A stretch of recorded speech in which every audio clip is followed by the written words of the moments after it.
Welcome to Presha law tutorial. Hello learners, कैसे हैं आप? आई होप आप अच्छे होंगे और अपनी स्टडी कर रहे होंगे।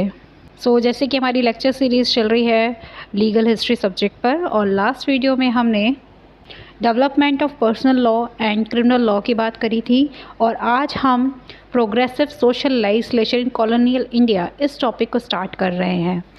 प्रोग्रेसिव लेजिस्लेशन इन कॉलोनियल इंडिया, इसके अंदर हम ब्रिटिश कॉलोनियल पीरियड के दौरान जो सेवरल प्रोग्रेसिव सोशल लेजिस्लेशन बनाए गए थे उनके बारे में पढ़ेंगे, जो अक्सर इंडियन सोशल रिफॉर्मर्स जो थे उनके वो जो भी रिफॉर्म्स मूवमेंट जो भी वो लीड करते थे, और जो ऑप्रेसिव प्रैक्टिस जो थी उसको एड्रेस करने के लिए ब्रिटिश एडमिनिस्ट्रेशन के दबाव से इन्फ्लुएंस थे, उसके बारे में इसमें बताया जाएगा। लॉज को लाने का ये एम था कि सोशल इवल्स को दूर किया जाए, और साथ ही साथ पर्टिकुलरली मार्जिनलाइज्ड ग्रुप जो वीकर सेक्शंस थे सोसाइटी के और जो वुमेन्स थी उनके लिए ह्यूमन डिग्निटी को प्रमोट किया जाए।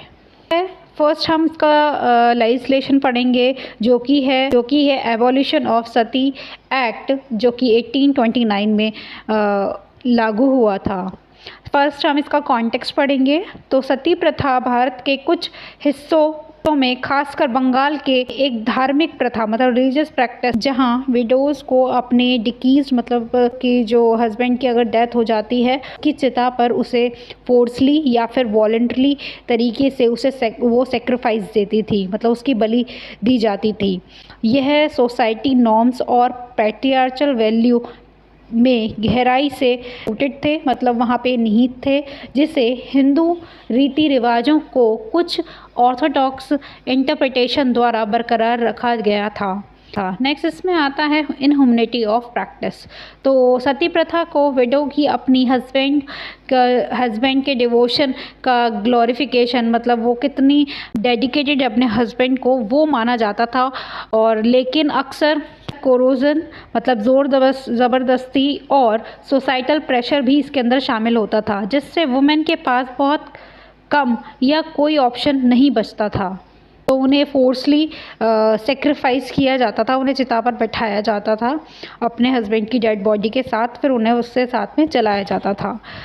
देन उसके बाद रोल आता है राजा राम मोहन रॉय का, और राजा राम मोहन रॉय की एडवोकेसी ये थी, जो राजा राम मोहन रॉय थे जैसे जो सोशल रिफॉर्मर थे, उन्होंने इस प्रैक्टिस को अपोज किया, और उसकी ब्रूटलिटी और जो भी उनकी सोच थी कि ये हिंदू स्कल्पचर से रिलेटेड है, उसकी कमी होने के कारण, और जो बेसिक ह्यूमन डिग्निटी की जो वायलेशन हो रहा था, उस इशू को उन्होंने हाईलाइट किया था।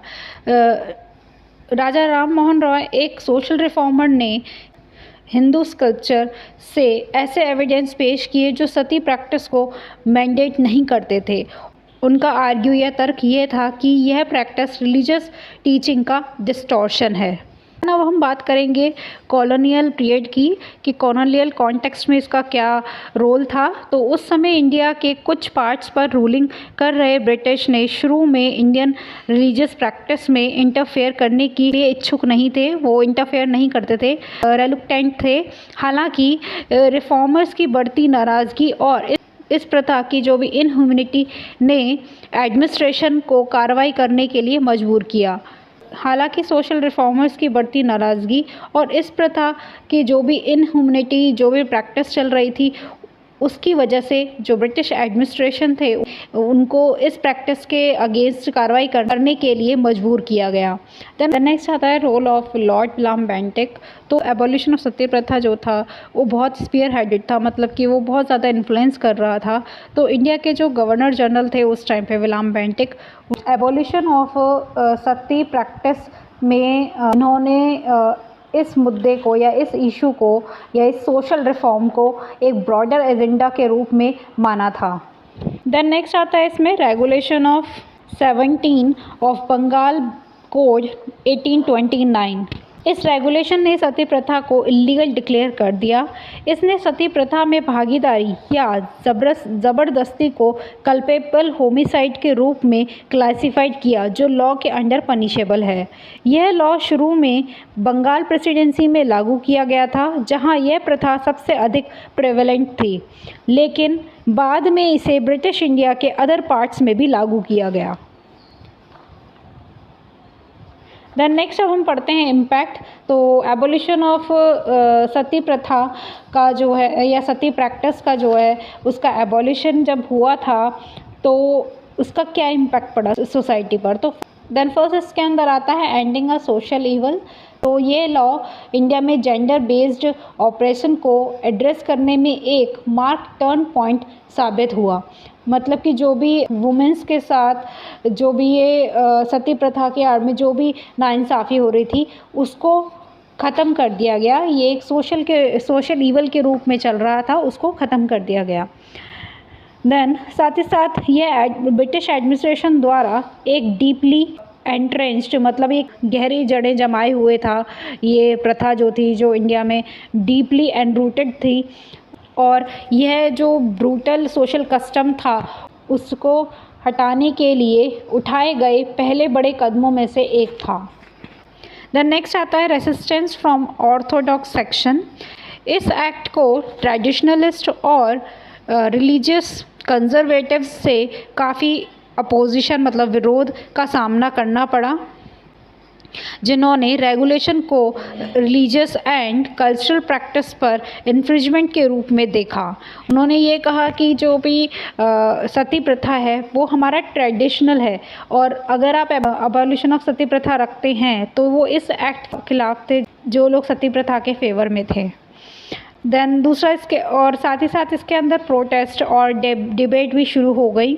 जो अपोनेंट्स ने इसके अंदर आर्ग्यू किया कि कॉलोनियल गवर्नमेंट इंडिया के जो भी कस्टम है उसमें इंटरफेयर कर रही है। देन नेक्स्ट आता है सपोर्ट फ्रॉम रिफॉर्मर। इसके अंदर सोसाइटी के प्रोग्रेस सेक्शन और राजा राम मोहन रॉय जैसे सोशल रिफॉर्मर्स ने वुमेन के राइट्स और डिग्निटी को प्रोटेक्ट करने के लिए इसकी नीड को पहचानते हुए इस एक्ट का मतलब एबोलिशन ऑफ सती जो एक्ट है उसका समर्थन किया या सपोर्ट किया। इस लॉ ने अदर सोशल रिफॉर्म्स के लिए मूवमेंट को बढ़ावा दिया, जिससे बदलाव के लिए तेज़ी या गति पैदा हुई। देन नेक्स्ट आता है सिंबल ऑफ प्रोग्रेस। तो एबोलिशन ऑफ सती अक्सर इंडिया में सोशल रिफॉर्म के हिस्ट्री में एक लैंडमार्क माना जाता है।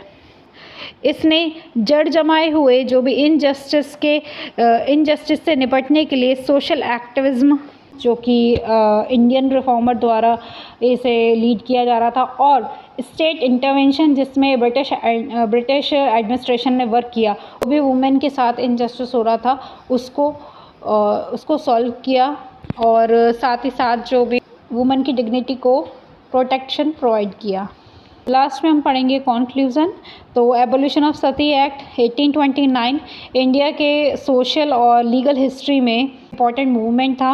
हालांकि इसे मुख्य रूप से कॉलोनियल एडमिनिस्ट्रेशन द्वारा एनेक्ट किया गया था, लेकिन यह राजा राम मोहन जैसे सोशल रिफॉर्मर द्वारा इन्फ्लुएंस चेंजिंग सोशल एटीट्यूड को दर्शाता है। रेसिस्टेंस के बावजूद मतलब उसे रोकने जो भी अपोजिशन थे वो इस सती प्रथा के एबोलिशन को रोकने के बावजूद इस एक्ट ने सोशल ईवल को दूर करने के लिए फ्यूचर के सोशल लेजिस्लेटिव इंटरवेंशन की नींव रखी और साथ ही साथ कल्चरल प्रैक्टिस को ह्यूमन डिग्निटी और जस्टिस के प्रिंसिपल के साथ जोड़कर उनके इम्पोर्टेंस को बढ़ावा दिया। देन नेक्स्ट सोशल लेजिस्लेशन आता है एबोलिशन ऑफ स्लेवरी एक्ट 1833। तो इसके कॉन्टेक्स्ट में आता है कि फर्स्ट इसमें आता है प्रिविलेंस ऑफ स्लेवरी। स्लेवरी का मतलब होता है दास बनाना, मतलब लोगों को अपना नौकर बना के परमानेंट नौकर बना के काम कराना। तो इंडिया में स्लेवरी के कई फॉर्म स्लेवरी जो था वो कई फॉर्म में एग्जिस्ट था, जिसमें हेरिडिटरी स्लेवरी मतलब वो भी पूर्वज है या फिर शुरू से ही वो उनका जो परिवार है वो स्लेवरी का काम कर रहा है, और या फिर बंधुआ मजदूर बॉन्डेड लेबर बोलते हैं उसे, ये सब शामिल थे जो अक्सर इसे सोशल डिपेंडेंस और सोशल हायरार्की द्वारा इसे कायम रखा जाता था। आता है एबोलिशनिस्ट मूवमेंट। तो इसके अंदर ब्रिटिश एम्पायर में स्लेवरी बहुत ज़्यादा प्रिवेलेंट थी, जिसकी वजह से स्लेवरी एबोलिशन एक्ट पास हुआ जो कि 1883 में आया। इसने सभी ब्रिटिश टेरिटरीज़ में स्लेवरी मतलब जो कोई बंधुआ मज़दूर है या फिर किसी भी तरीके से किसी के नौकर के रूप में परमानेंट नौकर के रूप में काम करता है, उसको गैर कानूनी घोषित किया गया। मतलब कह सकते हैं जो बॉन्डेड लेबर हैं या फिर बंधुआ मज़दूर हैं, इन सबको गैर कानूनी इसके अंदर माना गया। देन नेक्स्ट आता है इसमें एनेक्टमेंट। सो 1833 के चार्टर एक्ट के अंडर इंडिया में स्लेवरी प्रैक्टिस को फॉर्मली रूप से एबॉलिश कर दिया गया। इस एक्ट ने निम्नलिखित मतलब जो नीचे दिए गए जो पॉइंट्स हैं उसको इलीगल या गैर कानूनी घोषित किया, जैसे के अंदर इंक्लूड हैं ओनरशिप ऑफ स्लेव्स और जो भी ह्यूमन बीइंग को प्रॉपर्टी के रूप में ट्रांसफ़र करना। तो इस तरीके से जो चीज़ें हो रही थी उसको बंद कर दिया गया। देन उसके बाद आता है इम्पैक्ट, कि इसका इम्पैक्ट सोसाइटी पे क्या पड़ा। तो फर्स्ट आता है इसके अंदर लिबरेशन ऑफ एनस्लेव्ड इंडिविजुअल, मतलब कि जो गुलाम या फिर जो स्लेव इंडिविजुअल्स थे उनको मुक्त करा गया, उनको लिबराइज़ किया गया। तो इसके अंदर कई फॉर्म्स या कई तरीके जो स्लेव्स थे उन्हें आज़ाद कर दिया गया, उन्हें मुक्त कर दिया गया, जो इंडिविजुअल डिग्निटी की दिशा में एक इम्पॉर्टेंट स्टेप था। देन नेक्स्ट हम बात करेंगे चैलेंजेस इन एनफोर्समेंट। तो इसके अंदर एनफोर्समेंट इनकंसिस्टेंट था और बॉन्डेड लेबर जैसी मतलब बंधुआ मजदूर जैसी जो सर्विट्यूड या दास्ता या फिर जो भी स्लेव था वो कई रूपों में अलग अलग फॉर्म में जारी रहे और ये चैलेंजेस उस टाइम पे सोसाइटी को फेस करने पड़ रहे थे। नेक्स्ट इम्पैक्ट आता है कि फाउंडेशन फॉर फ्यूचर रिफॉर्म। हालांकि यह जो एक्ट है मतलब एबॉलिशन ऑफ स्लेवरी एक्ट है, ये अपनी इसकी जो रीच थी वो इनकम्प्लीट थी, फिर भी यह सिस्टमेटिक एक्सप्लॉयटेशन को कम करने के लिए फ्यूचर में किए जाने वाले इंटरवेंशन के लिए ये एक प्रीक्यूर्सर मतलब कि ये एक इम्पॉर्टेंट एक्ट था।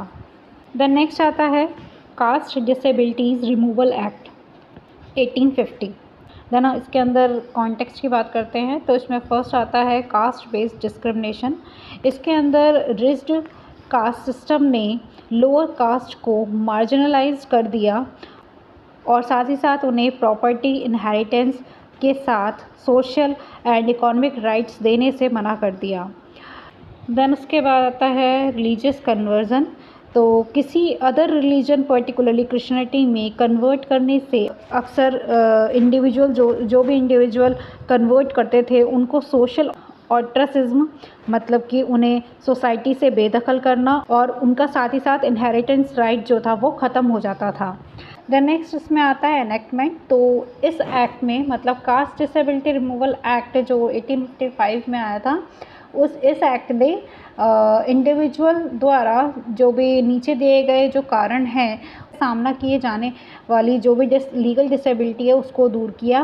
पहला इसका कारण था चेंज ऑफ कास्ट, दूसरा था कन्वर्जन टू अनदर रिलीजन। तो इनसे रिलेटेड जो भी कोई इंडिविजुअल होता था या कोई पर्सन है तो उनको राइट्स उनको प्रोटेक्शन प्रोवाइड किया जाता था और साथ ही साथ इसने मतलब इस एक्ट ने ऑर्थोडॉक्स हिंदू नॉर्म्स मतलब जो भी पुराने जो भी हिंदू नॉर्म्स चलते आ रहे थे उनको चैलेंज देते हुए कन्वर्टेड जो लोग थे उनको प्रॉपर्टी और इनहेरिटेंस राइट को भी गारंटेड दी, मतलब कि उनको राइट प्रोवाइड किया गया। देन नेक्स्ट हम बात करेंगे इम्पैक्ट की। तो क्या इम्पैक्ट हुआ सोसाइटी पे इस एक्ट का। तो फर्स्ट बात करेंगे हम बेनिफिशियरीज़। इसके अंदर जो दलित और रिलीजियस कन्वर्ट जो लोग थे उनको लीगल प्रोटेक्शन मिली और साथ ही साथ इसने इस एक्ट ने मार्जिनल ग्रुप्स जो वीकर सेक्शंस थे उनको रिलीजियस या सोशल चेंजेस के बावजूद अपनी इनहेरिटेंस बनाए रखने को अलाउ किया। देन नेक्स्ट हम बात करेंगे रेसिस्टेंस। इसके अंदर जो कन्वर्ट जिन्होंने अपना कास्ट या रिलीजन कन्वर्ट किया था उन लोगों को ऑर्थोडॉक्स जो हिंदूज़ थे उनके क्रिटिसिज्म का सामना करना पड़ा और जिन्होंने इस एक्ट को रिलीजियस प्रैक्टिस में इंटरफेरेंस के रूप में और ऑर्थोडॉक्स हिंदूज़ के अकॉर्डिंग इस एक्ट को रिलीजियस प्रैक्टिस में इंटरफेरेंस के रूप में वो मानते थे। द नेक्स्ट आता है स्टेप टुवर्ड्स इक्वालिटी। यह एक्ट कास्ट बेस्ड डिस्क्रिमिनेशन को कम करने और सभी के लिए लीगल प्रोटेक्शन इंश्योर करने की दिशा में एक इम्पॉर्टेंट स्टेप था। देन नेक्स्ट सोशल लाइस्लेशन आता है हिंदू विडोज़ री मैरिज एक्ट, जो कि 1856 में आया था। तो फर्स्ट हम बात करेंगे इसमें कॉन्टेक्स्ट की। तो फर्स्ट इसमें आता है ऑपरेशन ऑफ विडो, मतलब कि जो हिंदू विडो थी उनको एक्सट्रीमी सोशल ऑस्ट्रिज्म, मतलब कि उनको सोसाइटी से बेदखल किया जाता था और उन्हें इस चीज़ का सामना करना पड़ता था। ऑस्ट्रिज्म का मतलब होता है बहिष्कार, मतलब किसी भी पर्सन को सोसाइटी से, सोशल ऑस्ट्रिज्म का मतलब होता है बहिष्कार, मतलब किसी को सोसाइटी से बाहर कर देना। तो जो विडोज़ थी उनको इस कंडीशन का सामना करना पड़ता था और उन्हें अक्सर री मैरिज करने के जो ये राइट था उसको डिनाई किया जाता था, जिससे उन्हें डिप्राइवेशन मतलब अभाव और एक्सक्लूजन मतलब बहिष्कार या उन्हें बेदखल का जीवन जीना पड़ता था। द नेक्स्ट आता है इसमें रिफॉर्म मूवमेंट्स। तो इसके अंदर ईश्वर चंद्र विद्यासागर जैसे सोशल रिफॉर्मर्स थे, जो स्क्रिप्चुअल जस्टिफिकेशन और ह्यूमैनिटेरियन प्रिंसिपल्स को मानते हुए वो विडोज़ री मैरिज के लिए बड़े पैमाने पर कैंपेन उन्होंने चलाया। हम नेक्स्ट बात करेंगे एनेक्टमेंट की। तो इसके अंदर लॉर्ड डलहौजी के एडमिनिस्ट्रेशन के अंडर पास हुए एक्ट में ये पॉइंट्स इंक्लूड थे। पहला था विडो री मैरिज को लीगलाइज करना और दूसरा था विडो के राइट्स के प्रोटेक्ट करना जिन्होंने री मैरिज करने को चूज़ किया और जिसमें प्रॉपर्टी और सोशल एक्सेप्टेंस के उनके राइट्स इंक्लूड करें, मतलब शामिल करें। नेक्स्ट आता है इम्पैक्ट। तो फर्स्ट आता है इसमें एम्पावरमेंट ऑफ वुमेन। तो इसके अंदर हम जो पैट्रियार्चल नॉर्म है, मतलब जो ये धारणा जो होती है कि मैन बेस्ड जो सोसाइटी है उसको चैलेंज देने के लिए यह एक लीगल फ्रेमवर्क बना और साथ ही साथ वुमेन्स राइट और इक्वलिटी की दिशा में यह एक प्रोग्रेसिव चेंज के रूप में मार्क किया गया। द नेक्स्ट आता है रेसिस्टेंस। तो इसके अंदर ऑर्थोडॉक्स सेक्शन ऑफ सोसाइटी जो थी, रूढ़िवादी जो सेक्शन था सोसाइटी का, उन्होंने इस एक्ट को पूरी तरह से अपोज किया और इसे ट्रेडिशनल हिंदू कस्टम का वायलेशन भी माना जाता था। दैन नेक्स्ट आता है फाउंडेशन फॉर रिफॉर्म। तो इसके अंदर वुमेन एजुकेशन, प्रॉपर्टी राइट्स और सोशल अपलिफ्टमेंट की एडवोकेटिंग करने से या वकालत करने वाले बाद के मूवमेंट्स, मतलब जो मूवमेंट्स थे या आंदोलन थे, उसको इंस्पायर किया गया। द नेक्स्ट आता है फीमेल इन्फेंटिसाइड प्रिवेंशन एक्ट 1870। तो फर्स्ट इसमें कॉन्टेक्स्ट के रिलेटेड बात करेंगे। तो फर्स्ट इसमें आता है प्रिवलेंस ऑफ फीमेल इन्फेंटिसाइड। तो इसके अंदर डॉरी और इनहेरिटेंस प्रैक्टिस जैसे सोशल इकोनॉमिक प्रेशर्स के कारण killing of female infant specially northern और वेस्टर्न इंडिया में। देन नेक्स्ट आता है इसमें टारगेटेड कम्युनिटीज़। तो इसके अंदर कौन सी टारगेटेड कम्युनिटीज़ थी? तो ब्रिटिश एडमिनिस्ट्रेशन ने कुछ ऐसे कम्युनिटीज़ और रीजन्स की पहचान की जहां ये प्रैक्टिस प्रिवेलेंट था। देन नेक्स्ट आता है इसमें एनेक्टमेंट। तो लॉर्ड मायो के एडमिनिस्ट्रेशन के दौरान इसे इंट्रोड्यूस किया गया और ये एक्ट फीमेल इन्फेंटिसाइड की प्रैक्टिस को क्रिमिनलाइज डिक्लेयर करता है। इन्फेंटिसाइड की हाई इंसिडेंस वाले जो भी रीजन थे, मतलब जहाँ पे इन्फेंटिसाइड्स ज़्यादा होते थे, उन रीजन्स में बर्थ और डेथ का रिकॉर्ड रखना मैंडेट किया गया और साथ ही साथ इन्फेंट डेथ्स के सस्पिशियस केसेस की इन्वेस्टिगेट करने के लिए ऑफिशियल्स को पावर दी गई। देन नेक्स्ट इसमें आता है इम्पैक्ट। इस एक्ट का क्या इम्पैक्ट पड़ा सोसाइटी में? तो फर्स्ट आता है रिडक्शन इन इन्फेंटिसाइड। पहला तो इन्फेंटिसाइड में रिडक्शन हुआ और इस एक्ट ने टारगेटेड एरियाज़ में इस प्रैक्टिस को रोकने में हेल्प की, हालांकि इसकी पहुंच बहुत लिमिटेड थी। देन नेक्स्ट आता है चैलेंज इन इम्प्लीमेंटेशन। तो इस एक्ट को इम्प्लीमेंट करने में क्या क्या चैलेंजेस आ रहे थे? कल्चरल रेसिस्टेंस और लैक ऑफ एडमिनिस्ट्रेटिव कैपेसिटी ने इसकी इफ़ेक्टिवनेस को लिमिटेड कर दिया था। देन लास्ट में इसमें आता है रोल ऑफ स्टेट इंटरवेंशन। तो इसके अंदर जेंडर बेस्ड वायलेंस को एड्रेस करने के लिए गवर्नमेंट एक्शन के इम्पोर्टेंस को हाईलाइट इस एक्ट के द्वारा कर रही थी। लास्ट अब बात करेंगे broader impact of progressive social legislation. तो इसके अंदर हमने जितने भी एक्ट पढ़े या जितना भी हमने इसके अंदर उनके इम्पैक्ट्स पढ़े और साथ ही साथ उनके एनेक्टमेंट पढ़े और कंटेक्स्ट पढ़ा, तो इन सभी लेजिस्लेशन का क्या ब्रॉडर वे में इम्पैक्ट पड़ रहा था सोसाइटी में, इसके बारे में हम इसमें पढ़ेंगे। तो फर्स्ट इसमें आता है एम्पावरमेंट ऑफ मार्जिनलाइज्ड ग्रुप। तो इन लेजिस्लेशन ने वुमेन, लोअर कास्ट और रिलीजियस माइनॉरिटीज़ के सामने इश्यूज़ को एड्रेस किया और साथ ही साथ इक्वलिटी और इक्वल जस्टिस की नींव रखी। लॉज जैसे कि एबोलिशन ऑफ सती एक्ट और विडो री मैरिज एक्ट ने पैट्रियार्चल नॉर्म को चैलेंज किया, जबकि कास्ट डिसेबिलिटी रिमूवल एक्ट ने कास्ट बेस्ड डिस्क्रिमिनेशन को टैकल किया। द नेक्स्ट आता है इसमें catalyst for social reform movement. तो इसके अंदर राजा राम मोहन रॉय, ईश्वर चंद्र विद्यासागर और ज्योतिराव फुले जैसे सोशल रिफॉर्मर के राइज को या फिर जो उन्होंने जो भी वो रिफॉर्मर्स काम कर रहे थे उस काम को एनकरेज किया गया, जिन्होंने broader social and legal changes की वकालत की और वुमेन राइट्स, एजुकेशन और मार्जिनल ग्रुप के अपलिफ्टमेंट के लिए मूवमेंट जो भी आंदोलन थे उनको मजबूत बनाया। दैन नेक्स्ट आता है रेसिस्टेंस एंड क्रिटिसिज्म। तो इसके अंदर ऑर्थोडॉक्स सेक्शन ऑफ सोसाइटी, रूढ़िवादी जो भी सेक्शन था सोसाइटी का, उन्होंने इन रिफॉर्म्स का विरोध किया और उन्हें रिलीजियस और सोशल ट्रेडिशन में इंटरफेरेंस के रूप में देखा गया। रेसिस्टेंस ने रिफॉर्म और ट्रेडिशन के बीच टेंशन को हाईलाइट किया, जो कि इंडिया की सोशल लीगल इवोल्यूशन में एक रिकरिंग थीम था। नेक्स्ट हम बात करते हैं foundation for modern legal frameworks की। तो इसके अंदर जो भी ये प्रोग्रेसिव सोशल लेजिस्लेशन थे, इनके बाद के जो भी रिफॉर्म्स थे या सुधार जो भी हो रहे थे उनके लिए मिसाल कायम करते हैं, जैसे evolution of untouchability under Indian constitution और gender equality laws including property rights. ये सारे जो भी पॉइंट्स थे ये इसके अंदर शामिल हैं। इसके साथ ही साथ ह्यूमन ट्रैफिकिंग एंड एक्सप्लॉयटेशन से निपटने वाले जो भी चाइल्ड प्रोटेक्शन लॉज थे उनको भी लागू किया गया।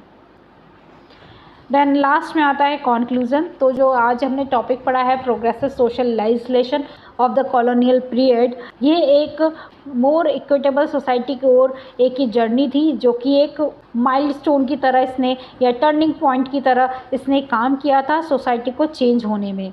देन जबकि इनमें से कई लॉज कॉलोनियल एडमिनिस्ट्रेशन के ऑब्जेक्टिव से ड्राइवन थे, या फिर कह सकते हैं जो कॉलोनियल एडमिनिस्ट्रेशन थे उनके ऑब्जेक्टिव्स भी सेम थे जो कि सोशल रिफॉर्मर्स के थे। वे इंडियन रिफॉर्मर्स के एफ़र्ट्स से, मतलब जो ब्रिटिश एडमिनिस्ट्रेशन थी वो इंडियन रिफॉर्मर्स के एफ़र्ट्स से इक्वली शेप्ड थे। जिन्होंने ऑपरेसिव प्रैक्टिस से फ्री सोसाइटी को सोचा था। इन रिफॉर्म्स ने सोशल इश्यूज़ को एड्रेस किया या बताया और इंडिया के मॉडर्न लीगल और सोशल फ्रेमवर्क की इसके अंदर नींव रखी गई, मतलब उसको फाउंडेशन रखी गई। और जहाँ तक बात है रेसिस्टेंस की, तो रेसिस्टेंस और इनकम्प्लीट इम्प्लीमेंटेशन के बावजूद ये act Indian society broader transformation में एक क्रिटिकल स्टेप को रिप्रेजेंट करते हैं और इनका इम्पैक्ट इंडिपेंडेंट इंडिया में जस्टिस और इक्वलिटी की ओर ले जाना है। आज हमारा टॉपिक यहीं कंप्लीट होता है। देन अब हम मिलते हैं अपने नेक्स्ट वीडियो में, जिसके अंदर हम फ्रेमिंग ऑफ इंडियन कॉन्स्टिट्यूशन के बारे में पढ़ेंगे। Thank you for watching my videos. For more videos watch, study, like and subscribe my channel.